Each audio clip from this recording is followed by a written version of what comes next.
I am a black Egyptian. My father is much darker than I am. My mother is lighter than I am. In Egypt, people are identified by the religion first, not the race. So in Egypt, if you are Christian, you are a minority person. But if you're black, you're not a minority person. You are a part of the mainstream society. And I came from this background. And in Egypt, you identify as Arab and as Muslim. And in this country, when I first came, I identified myself as Arab American and Muslim first. And gradually, I became to identify myself as black. I came to the US in 1978. And I became US citizen in 1985. When I became a US resident, I was told by the Immigration and Naturalization that I am white. And I told them that I'm black, and they said, no, in this country, you are white. All Arabs in this country, all Arab immigrants are white. I didn't pay much attention in the beginning to this, because in the Arab world, we identify with our ethnicity first as Arabs, and then with the race second as black or white or whatever. But in this country, you identify with your racial group first and then with your ethnicity second. Gradually, I became black first and Arab second.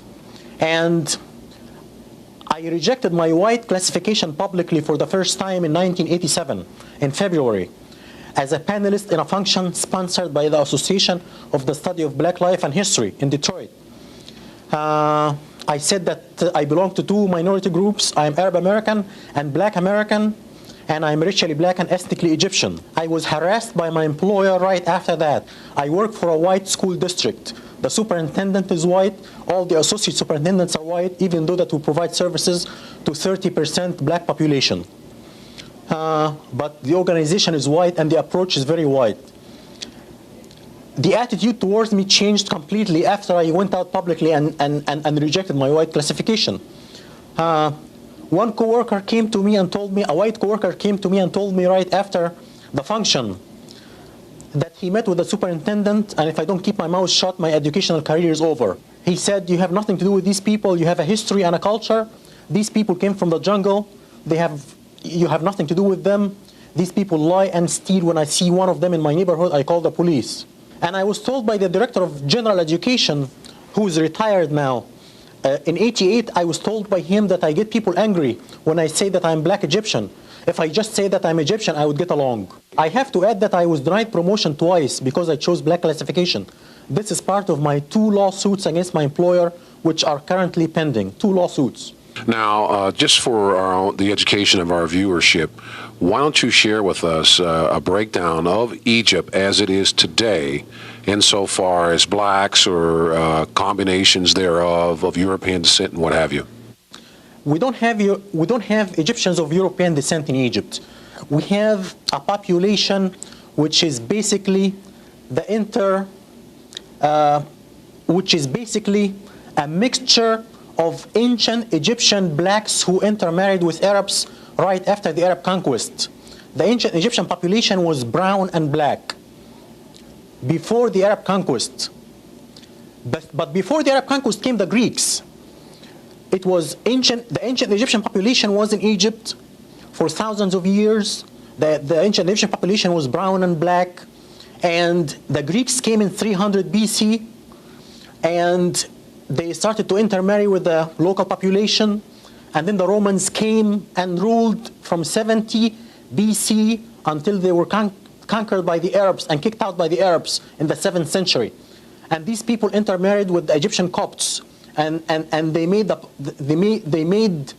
pigmentation of the Egyptians, the Copts, much lighter because of this intermarriage with Europeans. Now, you're an educator, okay? Now, how do you deal with situations when you practice your profession insofar as dealing with the mythology or the misconceptions about Egypt being a white civilization? How do you deal with that? This is a big problem because Egypt, the ancient Egyptian civilization was a black civilization, and ancient Egyptians were black according to the Greek scholars and the Roman scholars. Ancient Egypt became white only in the 19th century and in the 20th century. And the scholar who is responsible for this is Seligman. the noted anthropologist from England, Seligman. White supremacy argues that blacks are inferior than white intellectually. They are subhuman and they are incapable of building a civilization. White supremacy had one dilemma until Seligman came. The dilemma was ancient Egypt was black according to the Greek and the Roman scholars. 10 of them said that, including Aristotle and Plato. 10 of them said that in writing. They had this dilemma. Ancient Egyptian was black. So if blacks are inferior intellectually and are incapable of building a civilization, how come the ancient Egyptians built a civilization? Seligman found the solution for this dilemma. He came up with a theory called the Hemite theory. He separated the blacks who built a civilization in Egypt and Ethiopia from the rest of the black race, and he called them brown-skinned whites, or the Hemites. So Seligman saved white supremacy from this dilemma, and all the white scholars followed him from that time on. This was at the end of the 19th century. And since that time, white scholarship says that ancient Egypt is white. Mostafa Hefny is currently working on his doctorate degree at Wayne State University. His dissertation topic is a content analysis of the treatment of ancient Egypt in world history textbooks.